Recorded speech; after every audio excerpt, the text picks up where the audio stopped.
7 years ago, when I first really began to envision what home education would look like in our home day to day, I heard the phrase morning time. And initially, I wasn't exactly sure what that meant or what it would look like. However, as time has gone on, we have developed our own routine for what morning time is, what it includes, and how I can actively get my children involved in learning that happens during morning time. If you've also wondered how you can keep children engaged during this time or how you can even do it in your home, then this video is for you, so stay tuned. Just do your thing. Wake up, today's gonna be a good day. Wake up, today's gonna be a good day. Wake up, today's gonna be a good day. Wake up. I am Sarah Ruth here at kindletogetherness.com, where we share all things faith-filled adventures, faith-filled homemaking, and faith-filled learning. Today, I'm going to talk for a few minutes about faith-filled learning in our home. This is very Charlotte Mason inspired. However, this video in particular will work and discuss things that could apply in many different philosophies of education. So don't turn this video off simply because you don't consider yourself a Charlotte Mason family. I think you will watch this and get many tips if morning time is something you're wanting to incorporate or improve upon in your home. So let's talk about what morning time is, and then we can move on to how I make it work with little boys who want to move and be and do all the time. Morning time is often expressed as a way to talk about how a family gathers together for more of a family style learning time in the, you guessed it, morning. And it can look really different in different homes, but in general, I have found that most people mean morning time is a time when all ages are present and the topics of study covered are things that all of the children and the family can engage in together. A lot of times it includes Bible and devotions. In our case, it also includes artist study, composer study, hymns, folk songs, poetry and recitation, as well as fables and biographies. So as far as the components of morning time are concerned and what you're going to dive into together, that is up to you and your family. There is no specifics that like you're breaking a rule if you do such and such during morning time. This is a time that you as the mother can choose what is the best fit for your family. I have heard of family doing their history readings during morning time, rotating in, read aloud. It can literally be whatever works for your family. But what I do want to talk about is I'm often talking with moms who are considering adding in morning time or who have attempted morning time and they find themselves frustrated or they are concerned how I'm going to keep my children's attention for this span of time when I'm wanting them to engage and fully be present and thinking about these ideas that I'm presenting. Questions like, is it okay for my child to be playing with something else? Is it, should they be able to move? Should they be at a desk or a table? So I'm going to talk with you about things that have worked for my very busy, very active sons. And we have now used a morning time rhythm in our home since my first son was 3 years old. So we are 7 years in the making of this. And I feel like at this point, I have what is working for our family and what in many ways I have seen seems to work for other families as well. The first thing I want to suggest is do morning time during breakfast. And I've had mothers say, well, then when do I eat? I will be honest. When I choose to eat my breakfast, I eat it in silence before my children are awake. This is why I wake up early. But if that's not in the cards for you or waking up early just isn't going to happen, I think that you can eat prior to or after your children are having this time. So you can either, enjoy your food while you're making their breakfast or take a couple minutes right after morning time for you to enjoy yours. Or maybe you are just super talented and you can sneak your bites in during discussions. There's definitely a place for that as well. I have certainly eaten the meal with my kids and just gotten, a forkful here and there when my kids are sharing themselves, because in my opinion, the most effective morning time and meaningful morning time is when discussion is occurring. So it's not meant to just be a time of the mother prattling on, but instead it should be a time when everybody in the family is engaging together and there's thoughtful conversation. But I have learned over the years that, my children were all born in just shy of 4 years. So I had 3 little boys in just under 4 years. And as we introduced home education in our family rhythm, because, I had a newborn and then my eldest turned 4 just a couple months later. And so within the next year, and even in his 4th year, I was doing kind of like a morning gathering where we talked a little bit about a nature study topic, and we did some hand rhymes, and I read a nursery rhyme and a little Bible devotional. And so we sang like a little folk song or something. So I was already implementing these rhythms with my very young children.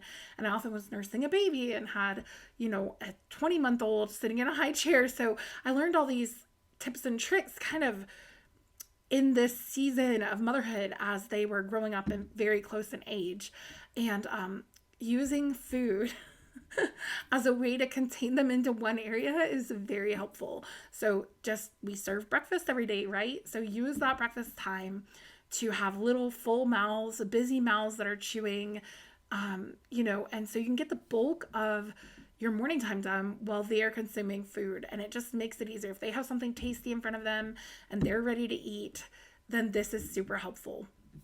I'm going to give a caveat here for a moment. Something that I've had to tweak in the past couple years. As my boys have gotten older, they wake up with boundless energy. And while they still need to eat breakfast, often my sons are waking up right at 7 a.m. And as soon as they're allowed downstairs at 7:30, they are ready to hit the floor running. And I have to stop them for food. They won't even notice how hungry they are until 9:30. So I have had to pivot a little bit.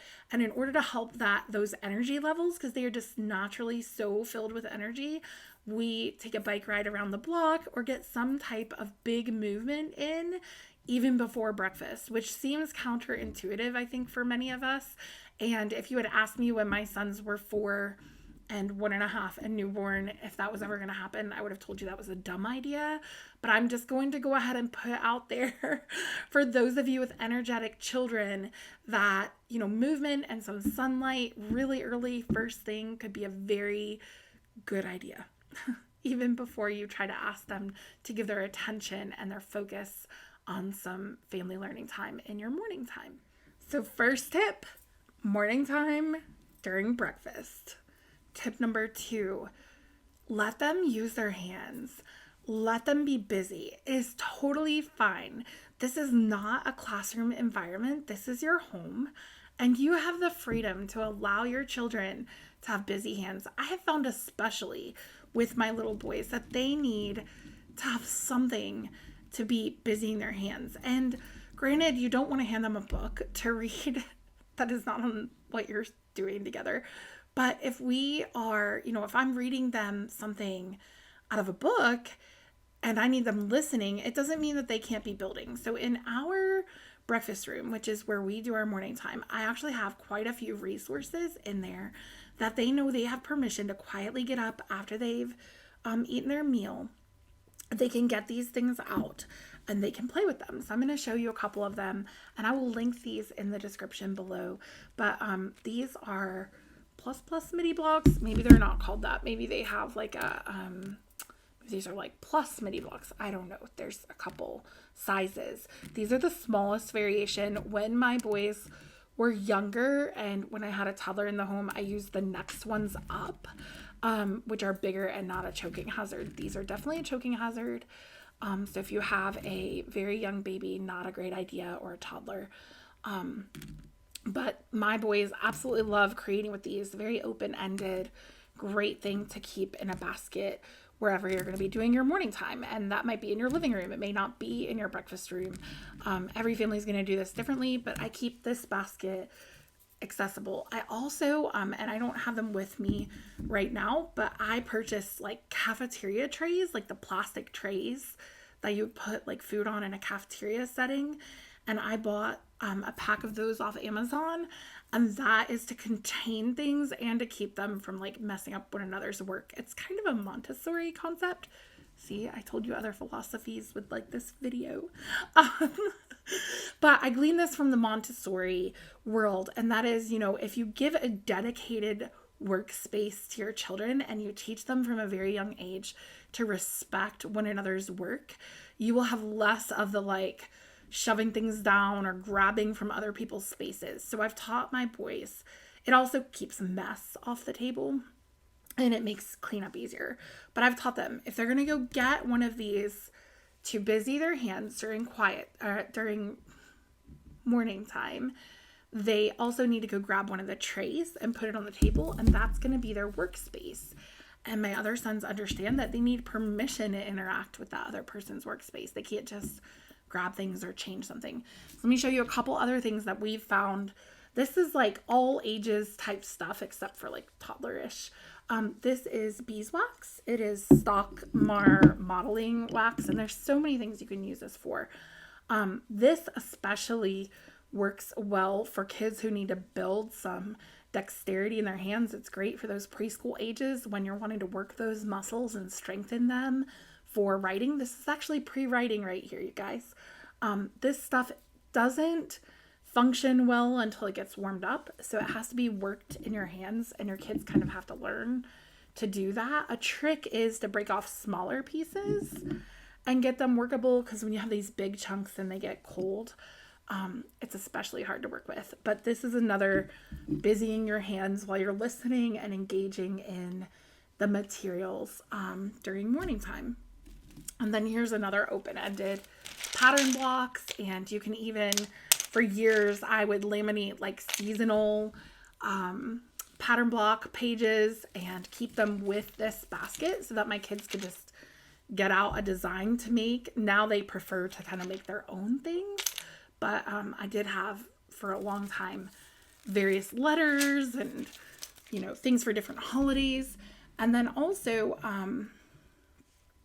these peg dolls, and I have painted and purchased many over the years, but these are wonderful open-ended ways that they can play and interact. And I will tell you that I have Play-Doh kits. They really don't use them anymore. My boys are 10, 8, and 6.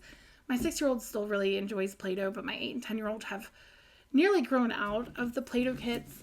But for a long time, I would, at the beginning of the school year, gift my sons a few new Play-Doh kits. So I would go onto Etsy and find some that I liked. And it would be like zoo animals or pirates or dragons or whatever it was. And it would come with like little figurines and some like beads or, I don't know, fencing or cotton. And it all come in a cute little kit that they could open and close. It kept everything contained. So those were wonderful for morning time in our family for many, many years. I just cleaned them out this summer and decided that I wasn't seeing them being used, and I gifted them to a friend. But so again, tip number 2 is let them use their hands. So long as they can continue to engage in the conversation and they are giving their attention in their mind to the ideas you're presenting, don't stop them from having busy hands. Also, like doing a handcraft that they've already been taught how to do, like embroidery or crochet or weaving or even whittling could be a great activity to do during morning time while they listen. So again, don't prohibit them and force them to be still, but instead free them up to do some open-ended things, drawing and whatnot. My rule in my home is that so long as when we start to have a conversation, they understand what's going on and they can narrate or speak with me, then they can continue to do their preferred activities. Tip number 3 is, and this is like along the same premise, but let them move. This is so hard, you guys, but I know you can see it behind me. See the wobble board? My boys are welcome to bring the wobble board into the breakfast room during morning time and during lessons and move their bodies. Especially, I feel like with little boys, they really need that movement. And when we stop them, they're having to spend so much energy and brain, capacity on stilling their little bodies that they're not giving you their attention anyway, because it is such hard work for them. So please let your children move. It is totally okay. This might make you laugh, but I have received narrations from my kids while they're laying upside down. I've had one doing a back bend and engaging with me perfectly. It was not inhibiting him from learning. So why would I stop them? Swinging, spinning, all the things that will drive a teacher in a classroom crazy. We have the blessing of giving our children this freedom and permission to do what they need to do to help their whole body, mind, and spirit be okay during learning time. And so I think it's a really special opportunity we have as parents. Another tip I have for you is bite-sized pieces, friends. Our morning time at this stage with a 10-year-old, an 8-year-old, and a 6-year-old does last around an hour oftentimes. However, my kids have built up to this. And we don't stay on one topic for longer than 10 or 15, 20 minutes tops. And that's just like if my kids are really engaging in it. Think about what your children are interested in and try to start with that. So if your kids like singing songs or what is really important to you, if Bible and devotion, is a priority and you want that done during morning time, start with that for a month. Do it for a month while your kids are eating breakfast. Get them used to this habit of having these conversations, giving their attention to the text, etc. Then add another component.